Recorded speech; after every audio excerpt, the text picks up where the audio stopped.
Hello மெடிஷல குட்டீஸ், welcome back to our channel கீர்ஸ் லைஃப் ஹப். இன்றைக்கி நம்ம வீடியோவில் zero waste khoa ice cream basic இன்க்ரீடியன்ஸை வச்சு ரொம்ப ஈஸியாக வீட்டிலே எப்படி பண்ணலாம் அப்படின்னு தாங்க பார்க்க போகிறோம். வாங்க வீடியோக்குள்ளே போயிடலாம். இதுக்காக நான் ஒரு 4 மீடியம் சைஸ்டு கோவா வந்து எடுத்துக்கிட்டேங்க. நீங்கள் பெரிய சைஸாக இருந்தால் கூட எடுத்துக்கோங்க. நான் எல்லாத்துக்குமே அளவுகள் வந்துட்டு கரெக்டாக சொல்லியிருக்கேன். அதை நோட் பண்ணி செஞ்சீங்க அப்படின்னா சூப்பர் அவுட்புட் வந்து வருங்க.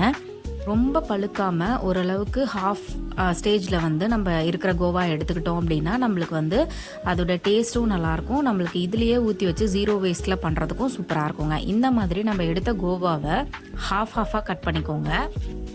யோசிச்சு பார்த்து க்ரியேட்டிவிட்டி வேறு மாதிரி இருந்தால் அந்த மாதிரி கூட நீங்கள் கட் பண்ணிக்கலாம். நான் ஹாஃபாக கட் பண்ணியிருக்கேங்க. கட் பண்ணிவிட்டு அதுக்குள்ளே இருக்கிற பல்ப்பை ஃபுல்லாகவுமே ரிமூவ் பண்ணிடுறேன். அந்த சீட்ஸ் வந்துட்டு நான் வந்து ஹாஃப் ஸ்டேஜில் எடுத்துருக்கிறதுனால அதோட சீட்ஸ் ரொம்ப கொஞ்சம் ஹார்டாக இருந்துச்சு. நீங்கள் வந்து ரொம்ப பழுக்காமல் அதுக்கு முன்னாடி ஸ்டேஜ்னு சொல்லுவாங்கள்ல, அது மாதிரி எடுத்துக்கிட்டிங்கன்னா இன்னுமே சூப்பராக இருக்கும். இதுலேயே சிவப்பு கொய்யான்னு சொல்லுவாங்க பார்த்தீங்களா, அதை விட அல்டிமேட்டாக இருக்குங்க. எங்கள் வீட்டில் எங்கள் கொய்யா மரத்தில் இதுதான் இருந்ததால் நான் இதை எடுத்துக்கிட்டேன். இப்போது நான் சீட்ஸை ஃபுல்லாக ரிமூவ் பண்ணிவிட்டு அதை வெயிட் பண்ணி பார்த்தப்போ 185 கிராம் வந்து எனக்கு அந்த பல்ப் வந்து கிடச்சிதுங்க. நான் வந்து இதுக்கு உண்டான ரேஷியோ தான் வந்து மற்றது எல்லாமே ஆட் பண்ணியிருக்கேன். இப்போ வந்து இந்த 185 கிராமையுமே நான் இந்த மாதிரி சின்ன ஒரு மிக்ஸி ஜாரில் போட்டு அதோட ஒரு டேபிள் ஸ்பூன் வந்துட்டு சுகர் ஆட் பண்ணிக்கிட்டேன். லெமன் வந்து ஒரு ஹாஃப் லெமன் புழிஞ்சு அதோட சாரை வந்துட்டு இதில் ஆட் பண்ணிக்கிட்டேங்க. இப்போது இதை எல்லாத்தையுமே நல்லா கிரைண்ட் பண்ணி எடுத்துடலாம். ஒரு டைமுக்கு 2 டைம் நல்லா வந்து கிரைண்ட் பண்ணி எடுத்துருங்க. அப்போ தான் அந்த சீட்ஸ் எல்லாம் நல்லா அரைப்படும். என்ன தான் அரைப்பட்டாலும் அதில் சீட்ஸ் வந்துட்டு கொஞ்சம் நல்லா கொரன்னு இருக்குங்க. அதை இந்த மாதிரி ஒரு ஃபில்டர் வச்சு ஃபில்டர் பண்ணி அதோட ஸ்மூத்தாக இருக்கக்கூடிய அந்த பல்ப்பை மட்டும் ஒரு பிளேட்டில் இல்லை ஒரு பவுலில் வந்து இந்த மாதிரி எடுத்துக்கோங்க. கையிலேயே வச்சு நீங்கள் இது பண்ணிங்கனாலே சீட்ஸ் தனியாக பல்ப் தனியாக வந்துடும். நீங்கள் சுகர் எப்படி ஆட் பண்ணணும்னா கொய்யா இனிப்பை பொறுத்து தான் சுகர் ஆட் பண்ணும். கொய்யா வந்து நல்ல இனிப்பாக இருந்ததுன்னா கம்மியாக சுகர் ஆட் பண்ணாலே போதும். இதுதான் வந்துட்டுங்க ஃப்ரெஷ் க்ரீம் வந்து நான் மில்கி மிஸ்ட்லேருந்து வாங்கினது தான் ஆட் பண்ணுறேன். இப்போது நான் வந்து 185 கிராமுக்கு ஒரு 200 ml வந்துட்டு ஃப்ரெஷ் க்ரீம் வந்து ஆட் பண்ணிக்கிறேங்க. நான் கையில் வச்சுருக்கிறது 250 ml ஓடது. அதில் 50 ml வச்சுட்டு மிச்சம் இருக்கிற 200 ml வந்து ஆட் பண்ணிக்கிறேன். இந்த ஃப்ரெஷ் க்ரீம் எல்லா கடைகள்லையுமே கிடைக்கும், பார்த்து வாங்கிக்கோங்க.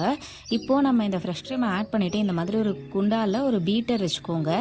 நல்லா இந்த மாதிரி வளைவு இருக்கக்கூடிய ஒரு குண்டாவாக இருந்துச்சுன்னா நம்மளுக்கு நல்லா வந்து பீட் பண்ணுறதுக்கு ஈஸியாக இருக்கும். இப்போ பார்த்தீங்கன்னா நான் நல்லா பீட் பண்ணிட்டேங்க. ஒரு 5 minutes கிட்ட வந்து நல்லா பீட் பண்ணிட்டேன். நான் பீட் பண்ணுறது எதுக்காகனா கொஞ்சம் ஸ்மூத் டெக்ஸ்சர் வந்து கிடைக்கும் அதுக்காக. அடுத்ததாக வந்து மில்க் மெய்ட்லேருந்து வாங்கினேன் ஸ்வீட் அண்ட் கண்டென்ஸ்டு மில்க் தாங்க ஆட் பண்ண போகிறேன். நான் வச்சுருக்கிறது 380 கிராம் குவான்டிட்டி உடையது. இதில் நான் வந்து 90 கிராம் தாங்க ஆட் பண்ணுறேன். நீங்கள் ஒரு 80 to 90 கிராம் ஆட் பண்ணாலே போதும். நான் இதையுமே வெயிட் பண்ணி தான் ஆட் பண்ணிக்கிறேன். நீங்கள் இன்கேஸ் இந்த மாதிரி வெயிட் பண்ணுறக்கு மெஷின் இல்லைன்னா ஒரு 5 டேபிள் ஸ்பூன் வந்து ஆட் பண்ணிங்கன்னா உங்களுக்கு ஒரு 90 கிராம் வந்து வருங்க.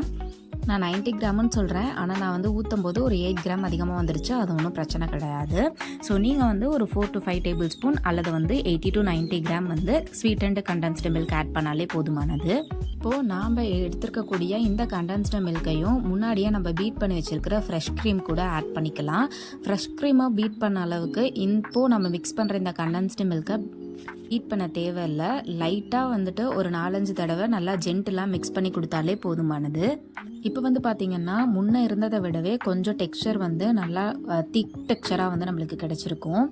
இப்போ இதை மிக்ஸ் பண்ண அப்புறமா கோவா, லெமன், சுகர்லாம் போட்டு வச்சுருக்கோம் இல்லைங்களா, அந்த பேஸ்ட்டையுமே நம்ம இதோட மிக்ஸ் பண்ணிக்கலாம். நீங்கள் நல்லா விதையே இல்லாமல் எடுத்தீங்கன்னா கூடமே ஒரு டைம் வந்து ஃபில்டர் பண்ணிக்கோங்க. அப்போ தான் வந்து நம்ம ஐஸ்கிரீம் சாப்பிட்றப்ப நல்லா டேஸ்ட்டாக வந்து இருக்கும். அதே மாதிரி வாயில் வந்து அடிக்கடி வந்து படாமல் இருக்கும். நம்மளுக்கு சாப்பிட்றதுக்கு நல்லா கடையில் வாங்கின மாதிரியே இருக்கும்.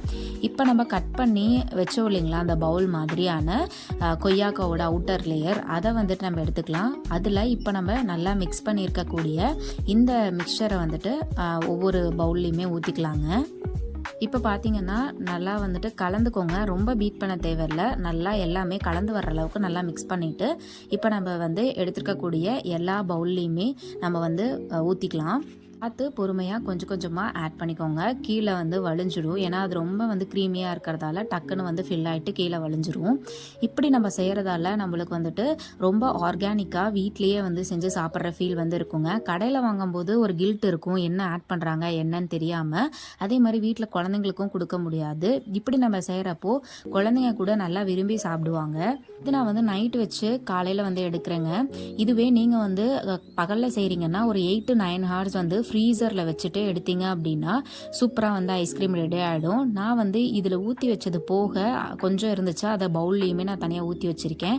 இப்போ பார்த்தீங்கன்னா நான் எடுத்துட்டேன். நான் நைட்டு வச்சுட்டு காலையில் ஒரு 7 மணிக்கிட்ட எடுத்தேன். அப்போ எனக்கு வந்து இந்த அளவுக்கு சூப்பராக வந்து ஐஸ்கிரீம் டெக்ஸ்சரில் வந்து வந்திருந்ததுங்க. இப்போது நம்ம இதை வந்துட்டு இந்த மாதிரி ஹாஃபாக கட் பண்ணி சர்வ் பண்ணலாம். சாப்பிட்றதுக்கு அவ்வளோ டேஸ்ட்டாக இருக்கும். அதே மாதிரி கடைசியாக அந்த தோலையுமே சாப்பிடும்போது ரொம்பவுமே சூப்பராக இருக்குங்க. ரொம்ப ஈஸியாக வீட்லேயே செஞ்சு குழந்தைங்களுக்கும் கொடுத்துட்டு நம்மளும் வந்து ஹாப்பியாக வந்து டைம் என்ஜாய் பண்ணி சாப்பிட்லாங்க. இப்போ பார்த்தீங்கன்னா பவுலில் வச்சுருக்கிறதும் நான் வந்து எடுத்து கட் பண்ணேன். அதுவுமே ரொம்ப சூப்பராக வந்திருந்தது. என்னோட 11 மாதம் குழந்தைக்கு கூட நான் இதை கொடுத்தேன். அவங்களுமே நல்லா என்ஜாய் பண்ணி சாப்பிட்டாங்க. நீங்கள் கண்டிப்பாக ட்ரை பண்ணுங்கள். ட்ரை பண்ணி பார்த்துட்டு எப்படி இருக்குன்னு சொல்லிட்டு கமெண்ட் செக்ஷனில் சொல்லுங்கள். இந்த மாதிரி யூஸ்ஃபுல்லான வீடியோஸ்க்கு நம்ம சேனலுக்கு சப்ஸ்கிரைப் பண்ணிடுங்க. Ta-ta by.